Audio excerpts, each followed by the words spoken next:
So I know we kind of talked about what we might do today, and obviously it seems like most of us wanted to actually try out meditation, do a little Zen meditation, which I'm happy to sort of lead us in. But maybe before we do that, maybe we have some burning questions. Sounds like some people maybe percolated on this stuff a little bit last week and did a little bit more reading. And I do have a passage that I was going to read. So I thought maybe we'd do a little bit of talk here at the beginning, hear kind of what you're thinking and what your questions are. And then we'll do some meditation, and then we'll still have time, I think, on the back half to talk some more. So I'll open it up if somebody wants to jump in and ask something, or I'm happy to read a passage of something I've bookmarked. Well, I just have, it's more of an attitude question I have. An attitude question? An attitude of what I'm bringing in my head. Because I read and hear, it's simple but not easy. Just sit and meditate. Focus on your breath. That's what I hear. Can't be too hard. It's simple but not easy. Then I read him. Your hands should be in the cosmic mudra. Your diaphragm should be pressed down. Your head should be up toward, blah, blah, blah. And there's a right way. If you do this right, then everything will fall into place. I don't know. It sounds there's a right and a wrong way, and yet other people say no. Am I just overthinking, overreading? If it's that, then I will totally get it myself there. Try and think of a good analogy. One's not coming to me at the Please moment. don't make it poetry. No, I'm not going to do no poetry. I promise no poetry. The purpose for the forms, which are the things that you just mentioned, like your posture, your hands, how you hold your back, and the chanting. We were talking before some of you came in. There's this chanting, and then you do this in unison. I talked about this a little bit last week. The purpose of the forms are not to create sort of impose something on you, like in some sort of a controlling aspect, like it wants to control you. Zen wants to control you by making you do everything together and hold yourself like this. I think it was Zen Master Song Sung had said something about true freedom comes in discipline, or something. I'm paraphrasing. True freedom is actually through discipline. The discipline of the forms, like making sure that everyone is sitting a certain way or has their hands in mudra, is to create a sense of uniformity among everyone, no matter what gender, race, socioeconomic status, fill in the blank, whatever variable. We are one. Handicap, right. You name whatever you want. That uniform. We are, you mean like somebody who can't sit? Is that what you mean? Oh, of course. It's never meant to be that sort of conformity that if somebody has a handicap, if somebody has had, back surgery and they can't possibly sit on a cushion like this that's notwithstanding. That's not what I'm trying to say, that one needs to conform themselves into a posture when their body doesn't allow it, right? That's not what I'm saying at all. Let's just assume, though, that most of us can do it.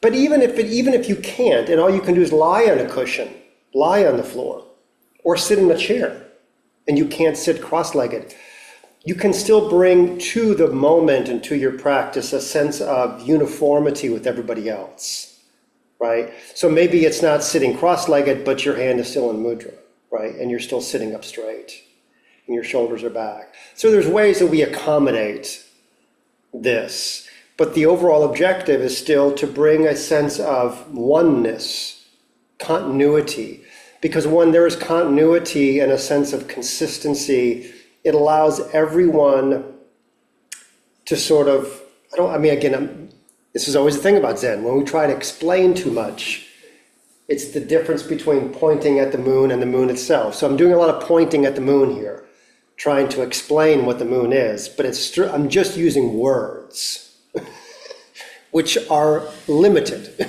They have limited functionality in a Zen practice. But the uniformity and the continuity allows a freedom to evolve. where one can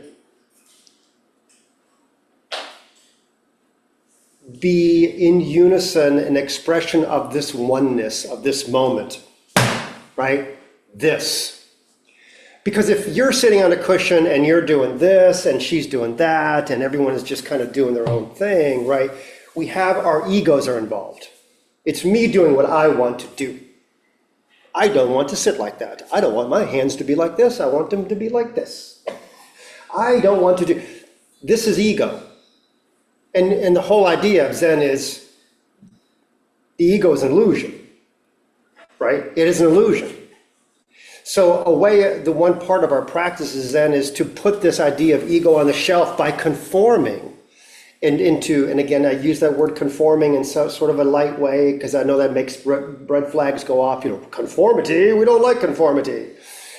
But think of it as this idea of creating a sense of continuity, maybe is a better word.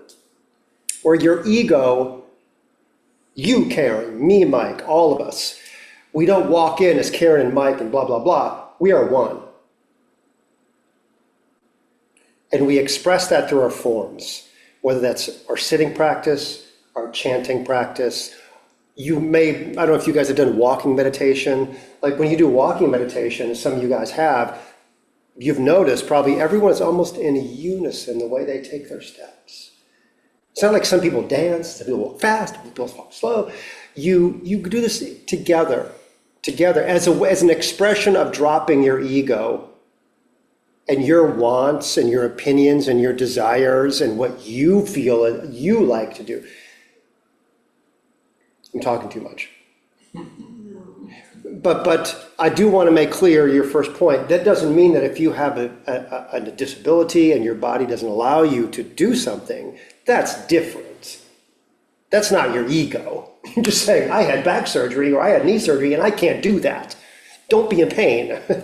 Don't, but if your body can do it, well then we should practice the forms. So all this stuff that you're reading, and those of you that are online, Karen's alluding to the chapter about in Zen from the book, where Suzuki Roshi talks a lot about the posture and it's very specific. Hold your hands like this. But that is, first of all, that's very common in Japanese culture. One has to take the context of culture here too, whether that's Korean or Japanese or Chinese. Conformity is sort of what you do in Japan, right? And not just in Japan, but in Asian cultures, that dropping the ego. So this is sort of also an extension of cultural values. And we in the West, as Americans, we're all about liberty. We're all about individuality. Me. We're very me-focused. Well, we have to be a special snowflake. Yeah. Right? Yeah. Right. We are all special snowflakes. Buddhism is trying to convince us to loosen our hold on our special snowflakes. Let me read, if that's okay, a little something. Where am I had my glasses? Where did I put my glasses? Here they are. You guys talked about Kwanum, which is the practice that I attend, which is a Korean lineage of Zen. Remember, we said this last week, you have the Vietnamese branch, you have the Japanese branches, and you have the Korean branch. All very similar Zen practices. So for me, Suzuki Roshi is sort of the gold standard from a Japanese Zen standpoint. I think he's, very much respected, etc. For me in Korean Zen, it's Zen Master Sung Sang, who was a Korean Zen master. So this is one of his books. I think we have this. What did you say his name was? Sung Sang. Not psilocybin. I'm sorry. That's next week. I wish. That's next week. I wish. Yeah. Sorry, I just misheard. Yeah, that's really funny that you said it. I love that. But this book, Compass of Zen, I think is in the bookstore. But anyway, let me just read from his book a couple paragraphs, and I think it'll set the tone a little bit for some of this. Then what is Zen Buddhism? Zen never talks about absolutes or the opposites world. It doesn't try to explain emptiness, truth, or complete world. The practice of Zen never explains anything. Zen simply points directly at our mind, our true self, and that we can directly attain enlightenment and help all beings. So there is no emphasis placed on language or learning in Zen. There is simply the practice of meditation. Zen teaching never checks the opposite worlds. It never checks the absolute. It never talks about complete world. All Zen teaching simply points to your mind, just this moment. What are you doing now? Zen teaching always returns us to what we call moment world. The moment is very important. In one moment, there's everything. In moment, there is infinite time and infinite space. He hits the floor. In moment, this is from an actual talk he gave. In moment, there is the true way and truth and correct life. In moment, in this one moment, there's everything. And in moment, there's nothing. So if you attain the moment, you attain everything. That is Zen Buddhism. There is no mind, no Buddha, no God, nothing. But there is mind, is Buddha, is God, is everything. Experiencing this is Zen Buddhism. There's a little something here too. I don't have to read it though. I can kind of just talk about it. So, and this idea of hitting the floor is very common in Zen, and especially in Korean Zen. I don't know so much about Vietnamese and Japanese Zen, but it is a way of, like, everything in the world is that sound. You heard that sound, all of you heard that sound, right? That sound is the moment. And it's a way of bringing us back to this moment. We all heard the same thing. That is it. That's God. That's not God.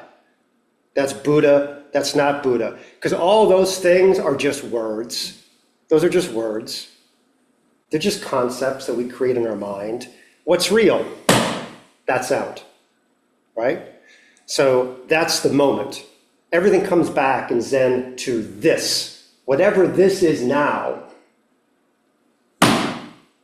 that's real. That's the only thing that's real. Words, polar opposites, all these words we create, all these explanations we give to things, even in Buddhism, complete this and absolute that, and paramitas this and sutras that, right? That's what's real, right? And all those things, they're fingers pointing at the moon. They're just things that point. But that's the moon, right? Sort of, that's real. So everything in Zen points back to just this. Just this. So he gives an example of a watermelon here. And maybe I'll read it a little bit, and I don't think I need to read all of it. You guys did some on Mahayana Buddhism and Hinayana Buddhism? Did you guys have some Theravada? They hadn't called it Theravada since I was in the room. Sorry. Couldn't call it Hinayana, which is, now it's sort of pejorative a little bit, isn't it? Sort of Hinayana, yeah. I know, and there's always been criticism. He's old school. He was obviously born in the 1920s or something like that. He was still using Hinayana. So he talks about Hinayana Buddhism, but yes, Theravada. It's more economical, it's small. Right, it's small, right? Yeah. But don't take it, I don't mean it pejoratively. Please don't take that. But he says, let's say you don't understand a watermelon. You never ate a watermelon before. If you asked a Theravada Buddhist to teach you what a watermelon is, you would be told that a watermelon starts from a seed. There's a little black seed that is planted in the ground. Then it sprouts. It becomes a plant. And soon a vine appears. And this vine grows and grows and grows. Some little red flowers on the vine. And then the flowers from a fruit. And then the flowers, a fruit starts to grow. And it gets bigger and bigger until it turns into this large, roundish fruit. Then perhaps someone eats it. Or it rots. Or goes back into the ground. And the whole cycle starts all over again. Seed, sprout, vine, bud, blossom, fruit. Seed, sprout, vine, bud, blossom. It's constantly going around and around and around. So this is sort of a Theravadan or, explanation of a watermelon. If you Mahayana Buddhists, it's not about time, as a Theravada might say, and again, I'm not trying to be a Theravadan here. Feel free. I'm just reading though. Straw man. Okay. We can say that a Mahayana Buddhism is primarily concerned with space or form. So if you're asking a Mahayana Buddhist about a watermelon, then maybe they would say, well, a watermelon has this green skin with bands of dark and light green color wrapping around it. It could be fairly heavy. If you're in the West, a watermelon looks like a long stretched out football. If you're in Korea, it's shaped like a soccer ball. Watermelons are hard on the outside and soft on the inside. The watermelon's red on the inside. If it's ripe, it can also be, if it's right, it can also have these little black seeds. The red part of the watermelon is sweet, but the white part isn't so sweet. And the green part is somewhat sour tasting. A Mahayana Buddhist view is concerned with what the form is, what the truth of the watermelon is. A Mahayana Buddhist may also explain how all these characteristics, color, weight, taste, and form, are all ultimately empty. But with Zen has a very simple and direct teaching style. Zen means that if you want to understand what a watermelon is, you take a watermelon, get a knife, you cut the watermelon, then you put a slice into your mouth. Boom, your experience. Words and speech and books and learning cannot deliver this point. Even if you read 100 books about watermelons and hear 100 lectures about watermelons, they cannot teach you as well as a single bite. So That was actually really helpful. yeah, I thought you might find that. I thought Zen was Mahayana. It's a subpart. It is, yes, it grew out of Mahayana. Okay. Yeah. Which is why they argue so much. Yeah, Depends on who you ask. yeah, probably depends on who you ask. And I'm certainly not a theologian here or a Buddhist expert. So anyway, yeah, so if you want to know what a watermelon is, stop talking about it anymore. Right? Stop describing a watermelon. If you'd like a second watermelon, it's handy to know about the seeds. It's Yeah, handy to know about the cycle. Yeah. If you're good with just one, fine, eat it. But if you'd Yeah. like more, yeah. So you taste the watermelon, you take a bite out of it. It is your experience. It is your direct experience, right?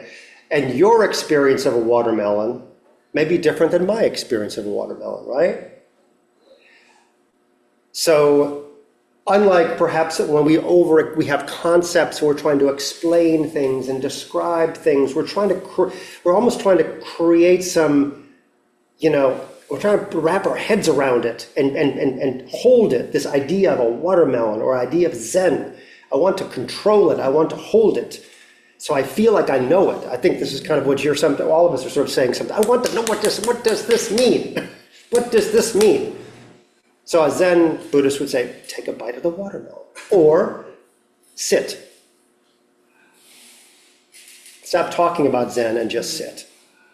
So maybe that's what we should do next.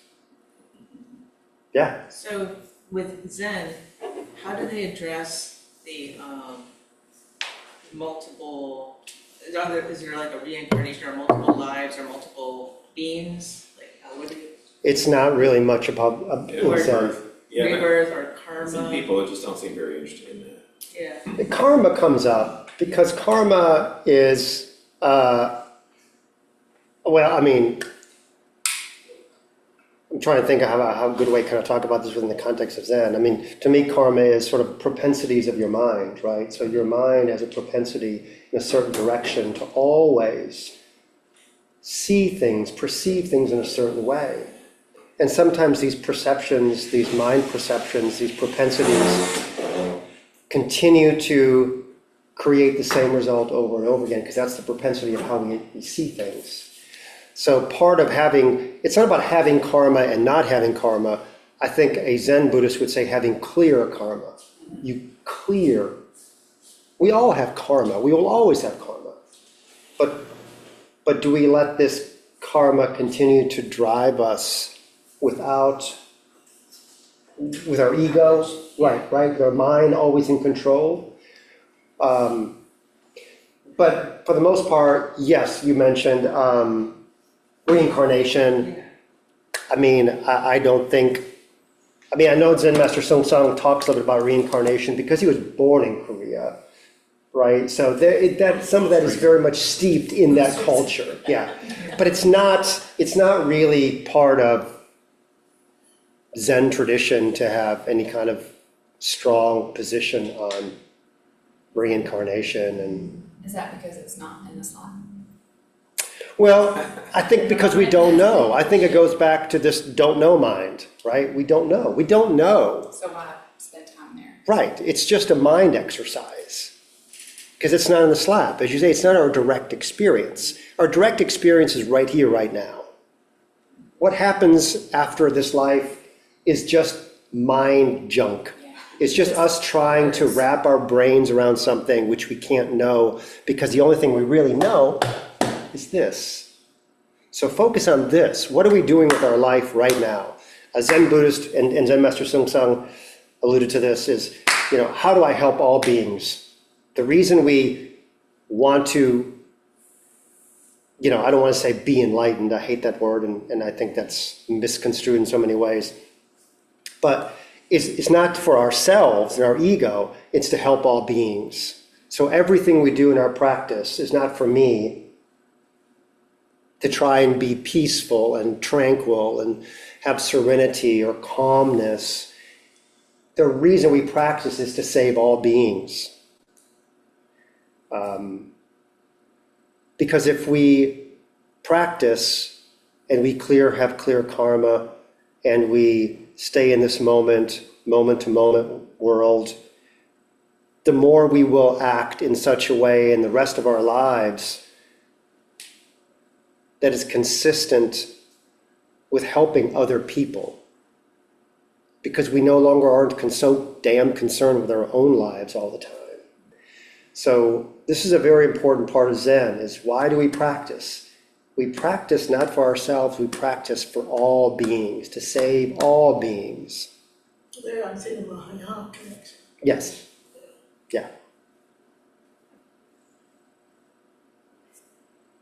But you aren't saving them from rebirth into a lesser realm, you're saving them for just peace or awakening or some type of calmness, internal.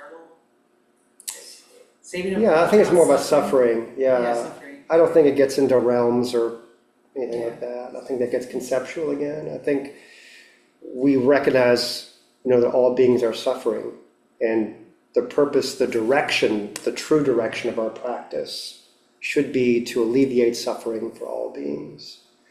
And so, yes, it goes into Mahayana, right? So we do this for not just ourselves, but for all beings.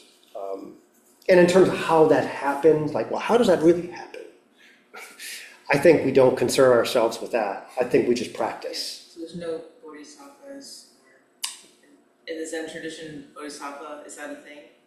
Or is that only? Oh, yeah. Okay. I mean, yeah, in bodhisattvas, yeah, there's always a meshing here in different traditions. So even in Korean Zen, we have certain traditions which you would find in other kinds of Buddhism, the Heart Sutra, for instance, and other things like that, right? Which This practice is called Kuan Yin, right? Yes, Guan Yin. Kuan Yin, right. Which is Avalokiteshvara. Right. So Yes, exactly. it's named for a bodhisattva, although admittedly they don't seem to talk about it much. Don't talk about it much. Kwanum or Kuan Yin, the bodhisattva of compassion, right? That hears, that perceives all sounds, is all perceiving, can hear the cries of all the world, right? And Kwanum, this is the idea. It's like a single sound that is perceived. All the suffering, all the cries of the world come to Kuan Yin, to the bodhisattva of compassion, and our practice is to emulate this and to hear the sounds of the world of suffering. Not that we can do anything about it. I mean, you know what I mean? I mean, we can do what we do, but it's not about doing. Listening is doing something. Yes, listening is doing something. Yeah, And perceiving it. The person who wrote the book, are they the teacher for your group? Like most practice groups have a teacher of some sorts, Yeah. So or a teacher that they have passed. this was our founding teacher was Zen Master Sung Sang, who came to the United States from Korea, I think around 1971 or 1970. He was a Zen master from Korea already, and he came to the United States to introduce Korean Zen Buddhism to students. He ended up at Providence, Rhode Island, where he got a job fixing washing machines, ironically enough. And eventually started a small group at Providence, University of Rhode Island. I guess Providence University, is it Providence University? Yeah. University of Rhode Island, Providence, I think which one is it? Yeah, and that then grew into sort of a very large school. It is the largest school of Zen in the world. So we have Zen centers all over the world, Israel, Ukraine, obviously United States, Korea, all over. And it is the largest school of Zen. It's affiliated or connected to sort of Chogi Buddhism or Zen Buddhism, which is the largest sort of lineage of Korean Buddhism. So it's sort of like an offshoot of it, although it's just a particular expression of Chogi Buddhism, especially, I think, for Westerners again, to make it a little bit more accessible. And Zen Master Sung Sung, I think, was especially adept at reaching Western college students, as many of these Zen masters were in the 1970s, and to really gain a toehold and to create a whole kind of movement within the US, which became known as Kwanum. Yeah. Hey, before we get too far ahead, let's sit for a little bit. Let's do that. And then we can take some time. It's 6 o'clock, so we have 30 minutes. We can maybe do like a 15-minute sit or so. And then we can have last 10 or 15 minutes just to sort of visit. So those of you at home, just, however you need to adjust, wherever you are, that feels right.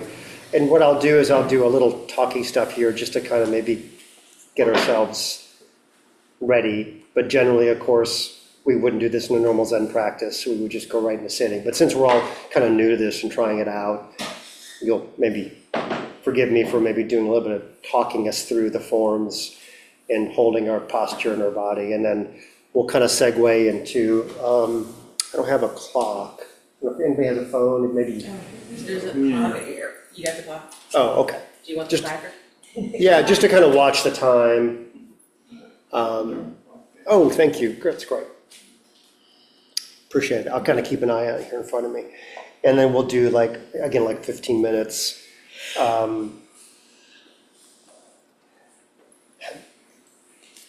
So just real quick.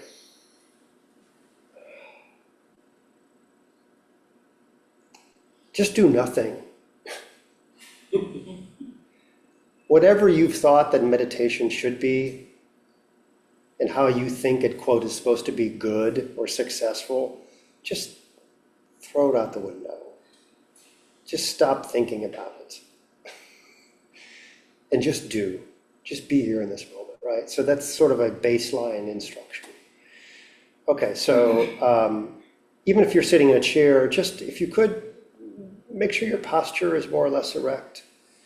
And one way of thinking about this is if you're, and maybe this is familiar to you, if there was a string that dangled, that dropped out of your tailbone into the ground, into the floor beneath you, or through the chair into the ground, and that string could be grabbed and it came up your spine and up your neck and the crown of your head and came out the crown of your head, and you could grab that string and the invisible string, kind of pull it from the top, and it kind of makes the string taut. And all of a sudden, it's rooted in that ground beneath you, and it's taut, and it kind of creates this very erect posture where the string is coming out the crown of your head. Your chin is probably down a little bit. Your eyes are sort of softly open. And this is an important part of Zen practice and Zen forms. We don't close our eyes. Again, the purpose is not to escape. It's to be here. So keep your eyes softly open, gaze down, maybe just in front of you and down a little bit. But you're not trying to hard focus on anything, just softly open, softly focus. Your hands are in mudra, which we talked about. Left hand sits on top of the right hand with the fingers sort of falling into the gaps. You can kind of see, if you want to look at me, kind of how I'm holding it. Except I'm going to put my fingers together, but they're sort of falling in sort of these gaps where your left is on top of your right. And then your two thumbs come together just ever so gently at the top, creating like an oval. But you're not pressing your thumbs together like a tension.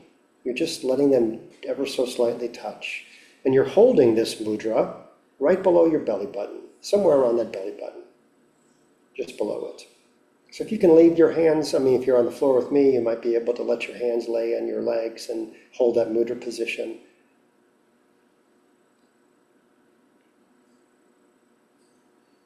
Your shoulders are back a little bit. Again, don't make it uncomfortable. Don't make yourself uncomfortable. And then it's just a matter of coming to your breath. Inhale. Slow exhale. You could do a very common Zen mantra in Quanum. On the inhale, you say to yourself, what is this? You hold the breath just for a second, and then you exhale, don't know. And you do this quietly to yourself. Inhale, what is this? Slow exhale, don't know.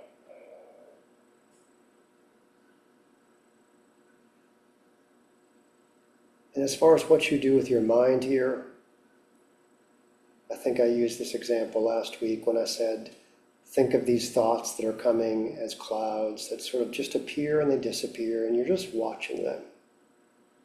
They're coming, they're there, they're gone. And you're just observing, and you just keep coming back to your breath. What is this? Don't know. So we'll sit for about 14 minutes here. What is this? Don't know.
How was the watermelon?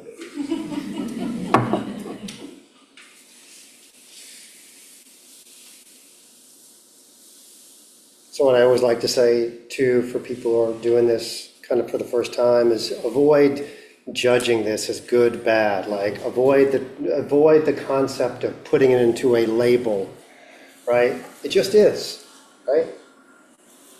Your experience may have been whatever it was. Your mind was maybe all over, or maybe you found some sense of no mind and were very, again, calm. But those are just words, right? So you can comment on what your experience was, but you still label it as a judgment. Anyone feel free? I mean, I'm just curious. Or anything that you're sort of thinking about. We got 10 minutes here. We can just sort of visit online too.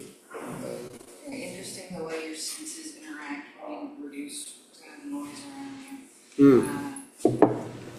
I noticed that I could hear very, very clearly the fountain in the entryway. Ah, yeah. But if I opened my eyes to the point where I could see the table, then I couldn't hear. Ah, yeah. So I was trying to lower the visual volume so I could hear that. It's really weird how your body will interact with itself when you're not making it do anything different. Yeah. But you found your hearing almost fine, reaching out and hearing the fountain, water flowing, just. It's a very pleasant moment. Don't label it. Don't label it. Yeah, the water, just birds outside. Okay, that's good. You're just describing what it was you heard or saw. Yeah. Okay. Occasionally the traffic, and that didn't disturb it. It's Yeah. just a part of Yeah, that's good. Metal animals in our urban forest. There's a story in Compass of Zen of one of the first Zen centers they established was in New York, and it was somewhere in Manhattan on a 6th floor of some building, and Zen Master Sung Sung would have his early students there, and there was a band that had a rehearsal space above them. And all his Zen students would say, "Oh, Zen Master Sung Sung, Son Sonim," they used to call him anyway for short. "I can't meditate, the music up there." And they were shaking their fingers, and Zen Master Sung Sung would go, "Oh, yes, very good bodhisattvas." He would say, "Very good bodhisattvas." Like, like you say, cars, noise, like the object isn't to try and get rid of those things. It is what it is, right? So if there's musicians playing upstairs or cars honking on the street, or you're in the middle of Times Square, or you're on a serene mountaintop in Colorado, it just is. It's not bad, good, better, best. It's what this is right now. I love this word. Oh, very good bodhisattvas. Very good bodhisattvas.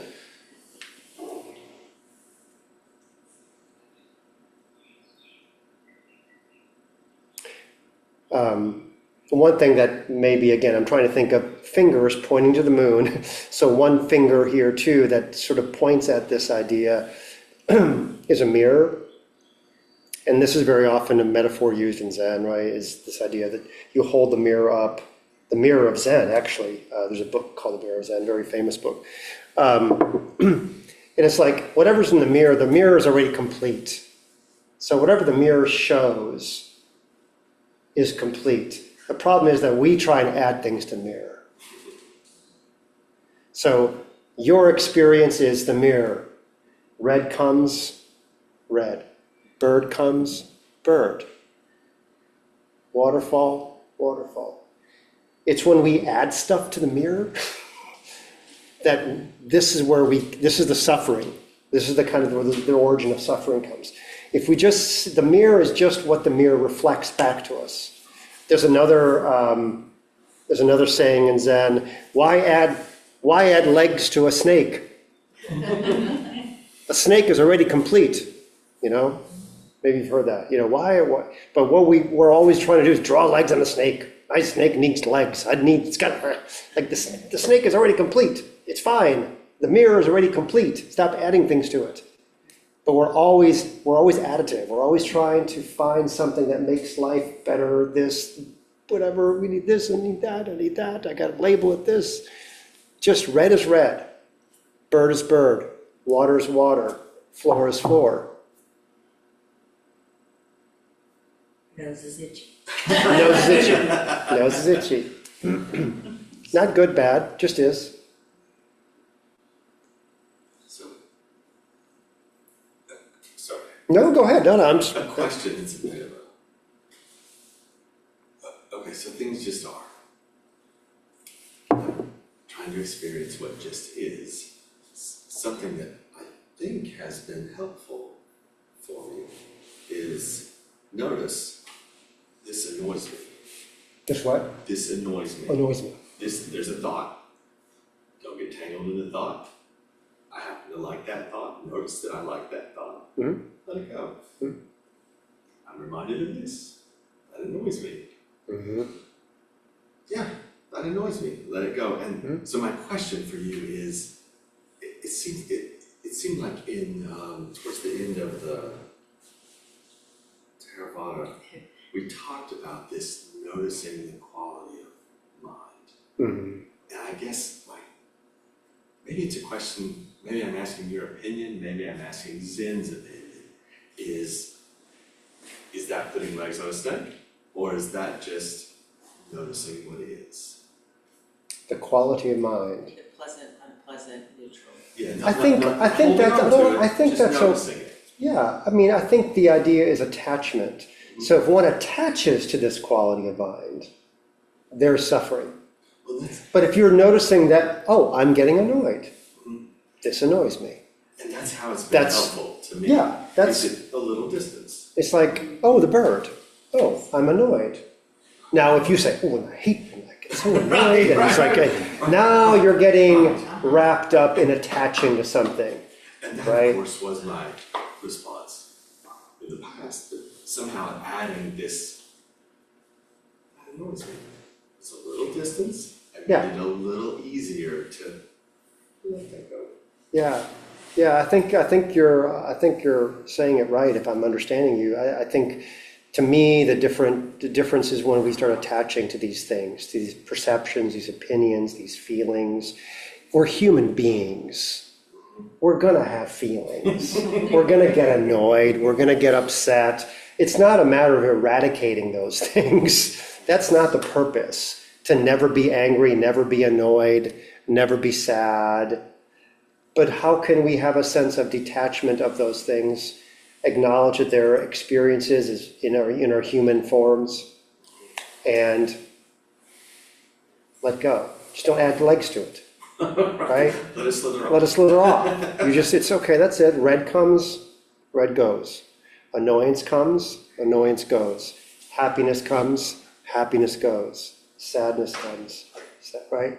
So these things are all in the mirror of life. We see these things, but it gets sticky when we start clinging to any of those things and make them something.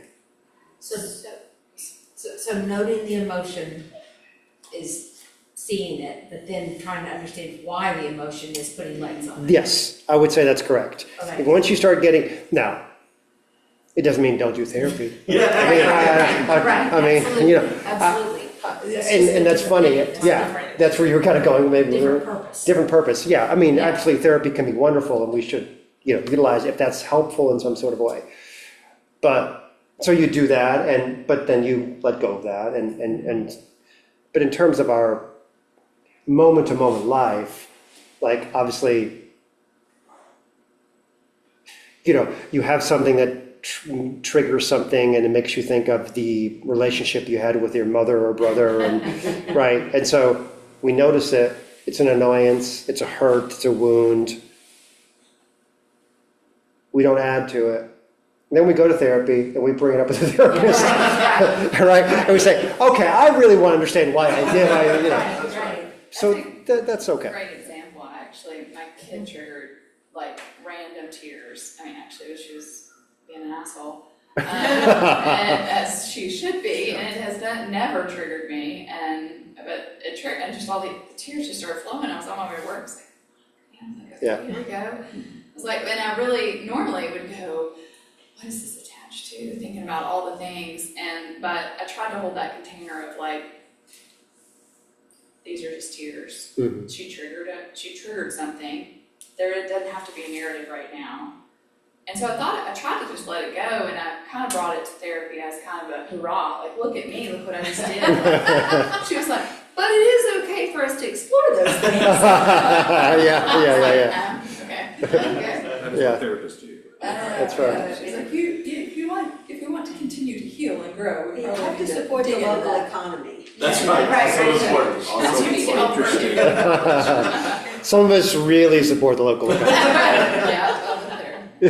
But I did think about the way you were talking about, in this sit, my eyes, my contacts are kind of being weird, and so it was like, oh, gotta get contacts before I travel this summer. Oh, I gotta time that so that they come in because I have special contacts, so there's like this, and then getting an appointment, all that went through, and I was like, wait a second.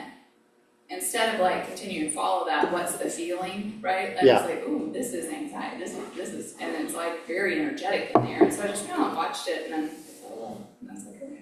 Yeah. It still didn't Nice. change like the really deep background of like, you gotta get that done. But it did calm the anxiety of like, let's do it right now, because there's nothing I could do right now. I can't make the appointment right now.